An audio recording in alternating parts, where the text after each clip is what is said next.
माझी पत्नी भांडी धुण्याचं काम करायची. मीही छोटं मोठं काम करायचो. अचानकच माझी पत्नी तिच्या मालकीनबाईंच्या घरून काही डबे आणू लागली आणि ते डबे ती तिच्या कपाटात ठेवू लागली.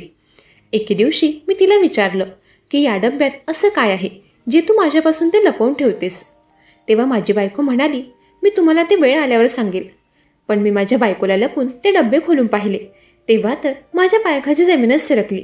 कारण त्या डब्यात मी एक सामान्य माणूस आहे. माझं एक छोटंसं झेरॉक्सचं दुकान होतं. मी दिवसाचे काही 300-400 रुपये कमवायचो. त्या थोड्याशा पैशात मी माझं घर कसं तरी चालवत होतो.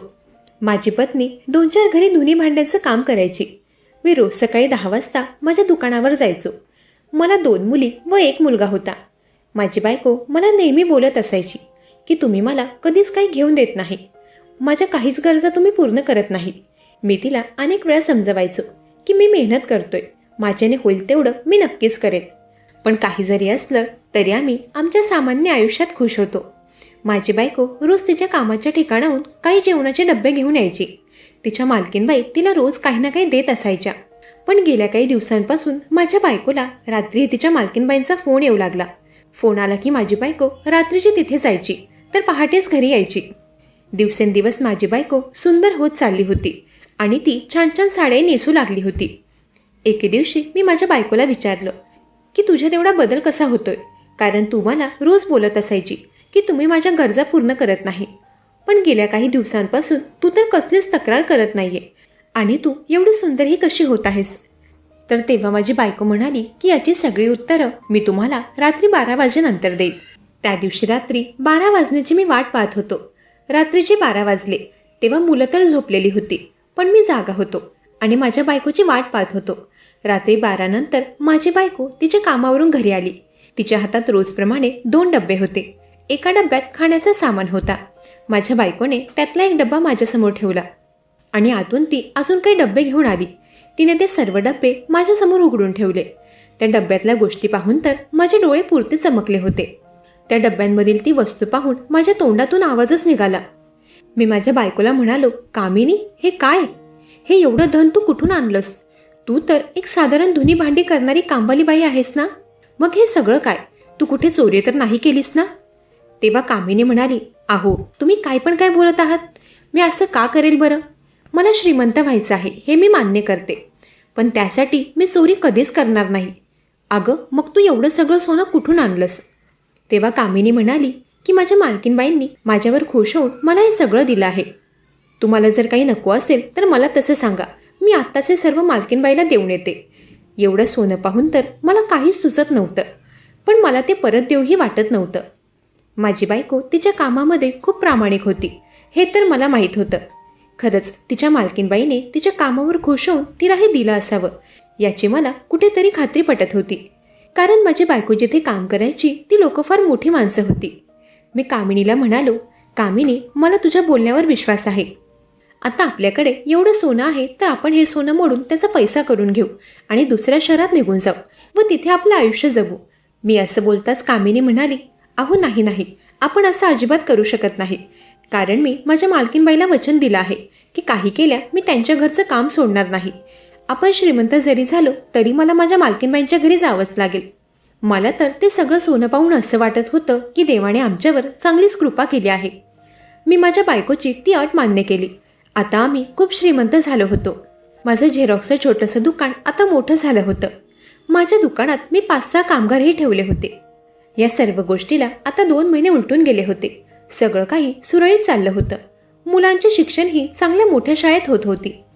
पण माझी बायको अजूनही रात्रीचा काही वेळ तिच्या त्या जुन्या मालकिनीकडे जात असायची आणि रोज सकाळी घरी येताना माझी बायको तिच्यासोबत एक लहान डब्बा घेऊन यायची. मी तिला नेहमी विचारत असायचो की तू आताही जो डब्बा तुझ्या मालकीनबाईंकडून आणतेस त्यात काय असतं? तर माझ्या ह्या प्रश्नाचं माझ्या बायकोने मला आजवर उत्तर दिलं नव्हतं. पण ती ते सर्व डब्बे तिच्याकडे सांभाळून ठेवायची. ती कोणालाच त्याला हात लावू द्यायची नाही. तिच्या ते शांततेला बघून मीही काही बोलायचो नाही. एके दिवशी रात्री मी जरा उशिरा घरी आलो.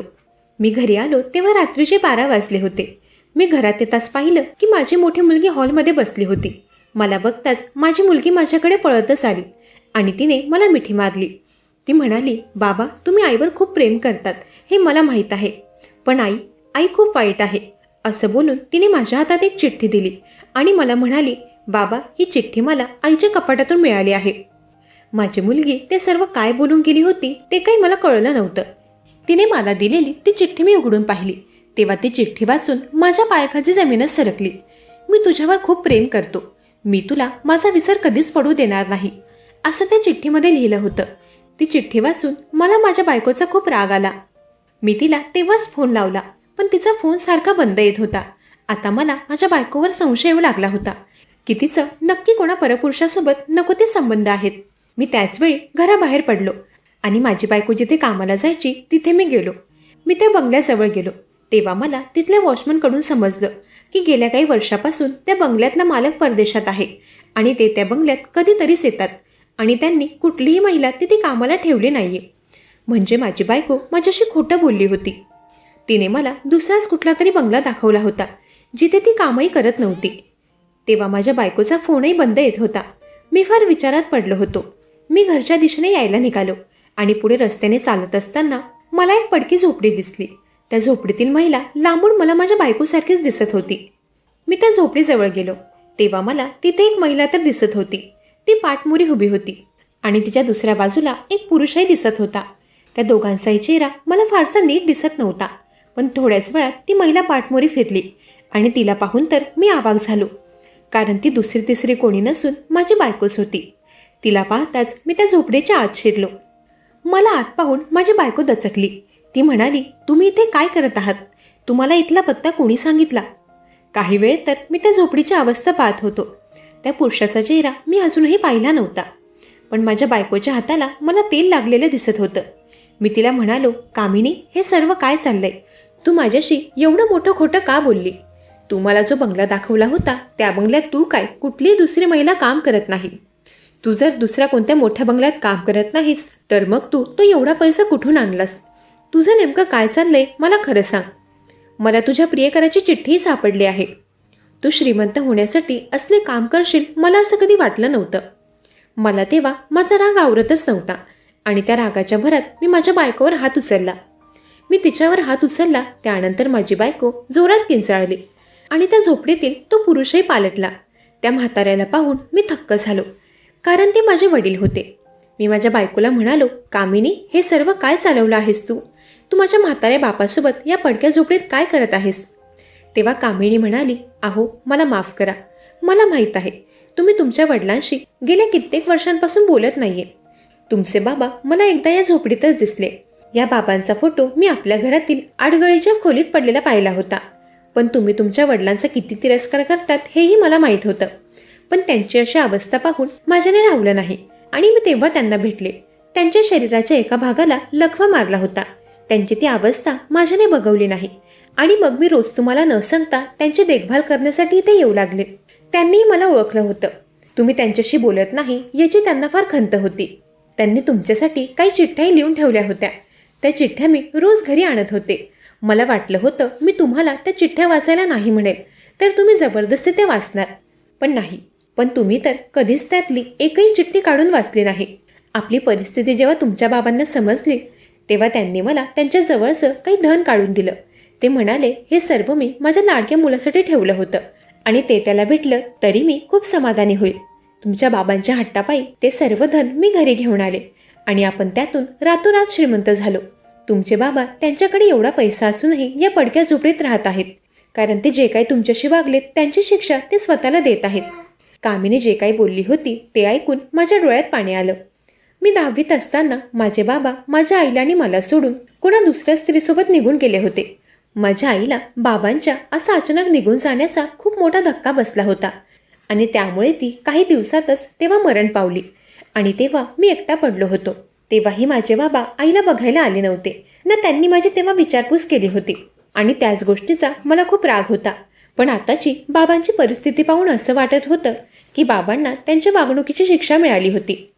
त्यावेळी मी माझ्या बायकोची माफी मागितली आणि मी सर्व काही विसरून माझ्या वडिलांनाही घरी घेऊन आलो. आता एका चांगल्या दवाखान्यात मी त्यांचे उपचार सुरू केलेत. आता हळूहळू त्यांच्या प्रकृतीमध्ये सुधारणा होत आहे. मंडळी, कशी वाटली कथा? ऐकत राहा मनाचे बोल.